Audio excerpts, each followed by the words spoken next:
भारत को सजा मिल गई। अमेरिकी सदर डोनाल्ड ट्रंप ने भारत को रूसी तेल खरीदने पर सजा दे दी है। अमेरिकी सदर डोनाल्ड ट्रंप ने भारत से दरामदात पर मजीद 25% टैरिफ आयद कर दिया है, जिसके बाद भारत पर मजबूरी टैरिफ 50% हो गया है। ट्रंप का भारत पर बड़ा वार। अमेरिकी सदर डोनाल्ड ट्रंप ने भारत को रूसी तेल खरीदने पर सजा दे दी है। अमेरिकी सदर डोनाल्ड ट्रंप ने भारत से दरामदात पर मजीद 25% टैरिफ आयद कर दिया, जिसके बाद भारत पर मजबूरी टैरिफ 50% हो गया है।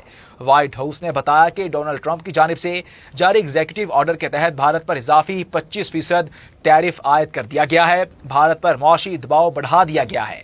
अमेरिकी सदर डोनाल्ड ट्रंप ने एक्स पर लिखा कि भारत को रूसी तेल खरीदने की कीमत चुकाना होगी। अमेरिका ने भारत पर इजाफी तिजारती पाबंदियां भी लगा दी। रूस से कुर्बत पर भारत को सजा दी जाएगी। ट्रंप ने बैनुल-अक़वामी हंगामी इख्तियारात के तहत सख्त तिजारती इक़दामात लागू किए हैं। वाज़ेह है कि गुज़श्ता रोज़ अमेरिकी सदर डोनाल्ड ट्रंप ने कहा था कि भारत से दरामदात पर मौजूदा 25% टैरिफ को अगले 24 घंटों में नुमाया तौर पर बढ़ा देंगे, क्योंकि नई दिल्ली ने रूस से तेल की खरीदारी जारी रखी हुई है और अब ये बड़ी खबर सामने आई है। टैरिफ को 50% कर दिया गया है।